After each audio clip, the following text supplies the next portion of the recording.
Tignan nyo po mga kababayan itong pinaggagawa ng mga DDS. Sila po talaga yung nagpapahama kay Duterte. Panoorin po natin ito at bibigyan ko po ng reaksyon dahil talaga naman pong kapalpakan na naman po ito. Maaring maging reason po ito para lalo pong hindi makalaya si Duterte. Panoorin po natin. Hindi pa tapos ang laban, kaya kami naman.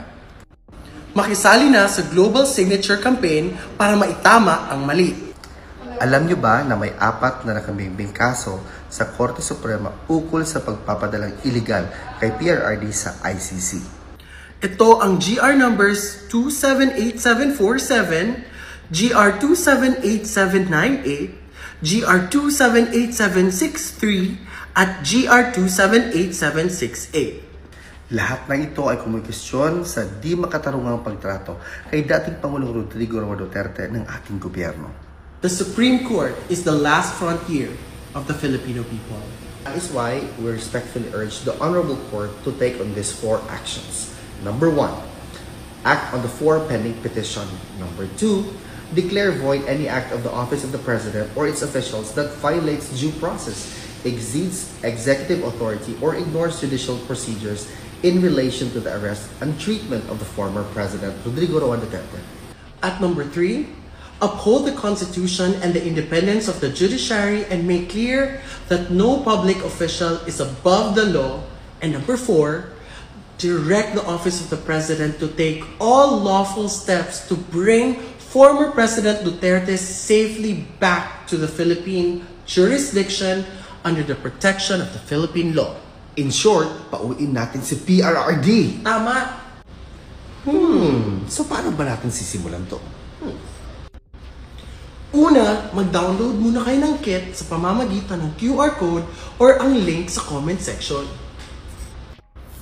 Ito ang laman ng kit, ang letter natin sa Supreme Court at ang signature sheet na kailangan nyong i-download at i-print. Kalimutan i-document ang pirmahan. Pwede kayong mag-livestream or mag-upload ng video on any social media platform para may ebidensya. Pag may completed signature sheet ka na, at may video documentation ka pa, punta na sa checklist form! Ito yun.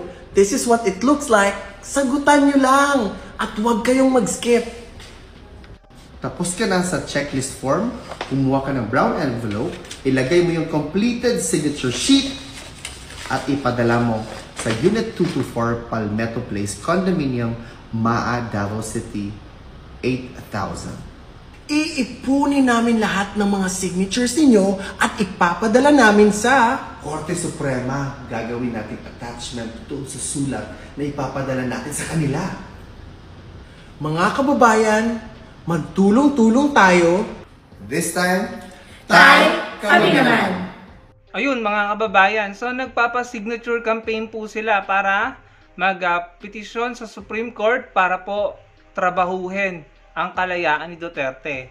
Signature campaign, mga kababayan. Unang-una, hindi po ako fan or hindi po ako magsasubscribe sa ganyang signature campaign dahil, in my opinion, pwede pong ma-divulge yung privacy ko. Yung privacy po kasi, maaring, syempre, pipirma ka dyan, yung details mo kukunin Pero kung meron silang paraan para maprotekta ng privacy ng mga pipirma, edi be it. Pero para po sa akin, hindi po yan effective. Nag-aaksaya kayo ng panahon at ginagawa nyo lang kawawa ang mga sarili nyo.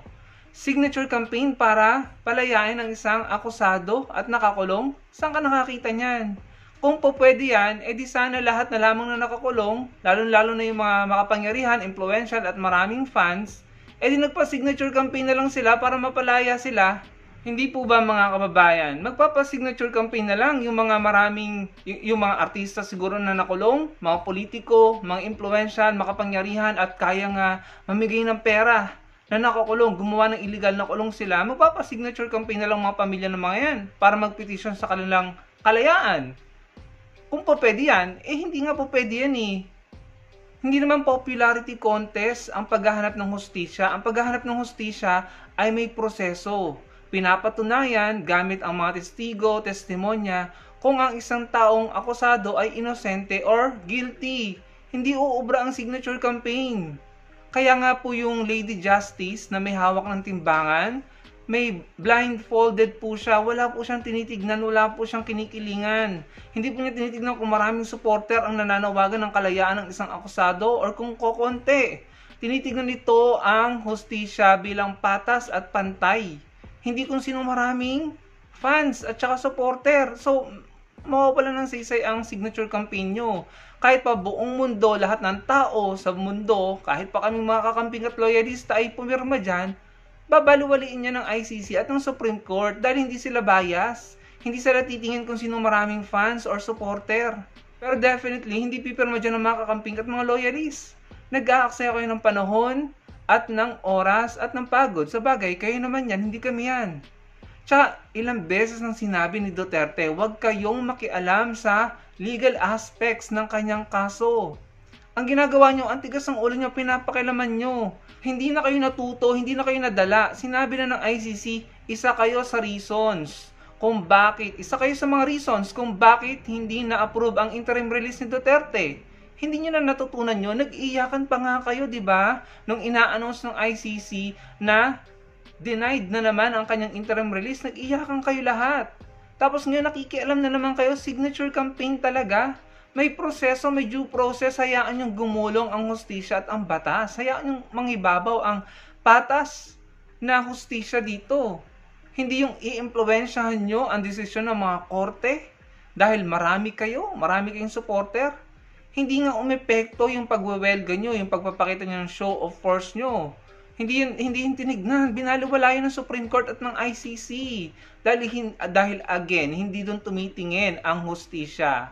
Blindfolded ang Lady Justice. Hindi nito tinitignan kung marami bang supporter or nananawagan ng paglaya ang isang akusado. Tinitignan nito kung inosente ba or guilty yung akusado at saka siya magdedesisyon.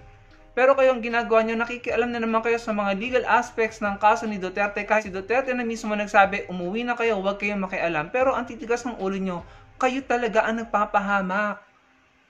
Ayan, mga maiigo kayo at mapapride, hindi nyo pa rin inuunawa yung sinasabi ng ICC at ng Supreme Court. Sige lang, ituloy nyo lang yan. Yan na naman ang magiging reason, kung bakit sasablay na naman ang defense team ni Duterte.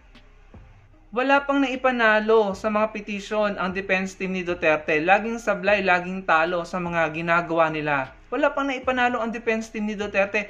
Puro pa rin kayo pakikialam. Ayan na naman ang magiging makikita yan talaga ng ICC. Sasabihin ng ICC ang lakas ng impluwensya at suporta ng mga tao kay Duterte. Mahihirapan ang mga biktima, pamilya ng biktima kapag pinalaya natin si Duterte. Sa palagay nyo, papalayain si Duterte ng ICC kung nakikita nila na maraming pwedeng tao na maaaring ma-impluwensya ni Duterte. At siguro pwede nilang isipin na baka gipitin ang mga biktima at pamilya ng biktima kapag pinalaya natin si Duterte dahil marami silang supporter. At isa yon sa mga nakita reasons kung bakit nakakulong ngayon si Duterte dahil maraming gumawa ng vigilante killings nung panahon ng EGK. Kasagsagan ng EGK at war on drugs ni Duterte. Maraming mga vigilante ang gumawa ng summary execution dahil maraming supporters si Duterte. Kaya nandun ngayon si Duterte sa dahig at nakakulong. Tapos ngayon pinapakita niyo na naman sa ICC na ganan pa rin ang sistema ninyo ng kampo nyong mga DDS. Pinapatunayan niyo lamang sa ICC na totoo ang mga akusasyon kay Duterte na maraming gumawa ng summary execution on mapapulis or sibilyan na sumusuporta kay Duterte. Yan ang magiging problema niyo na naman.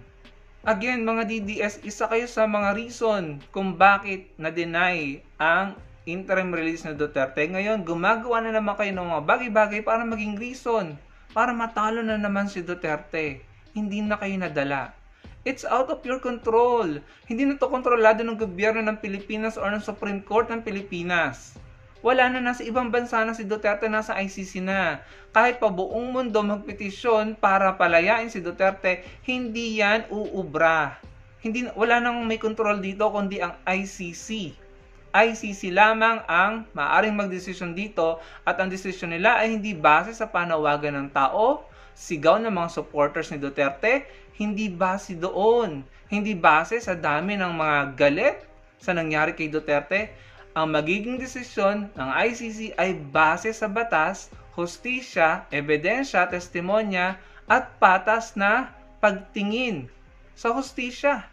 Patas na pagtingin sa akusado at mga biktima. Hindi uubra yan. Nagiging mukha na kayong katawa-tawa sa social media. Actually, meron po sila dyang chant.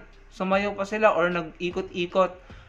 May chant sila, tinanggal ko na lamang po. Dahil katawa-tawa na po eh. Hindi po ewan, sa bagay sila naman yan eh. Ako lang naman po yung nagbibigay ng reaksyon, no? They can do whatever they want, pero sana ma-realize nila na sila talaga yung sablay at naging reason kung bakit palpak ang depensa ni Duterte. Anyway, wala naman tayong pakialam eh, kahit pa hindi nila ma-realize yun. Wala naman tayong concern eh. Ang concern natin dito, malaman ng totoo at maibigay ang hustisya sa bawat isa, sa akusado at sa biktima, at mabigyan ng katarungan ang pagkamatay ng mga inosente sa kasagsagan ng EJK nung panahon ni Duterte. Yun lamang mga kababayan. Salamat po sa panonood.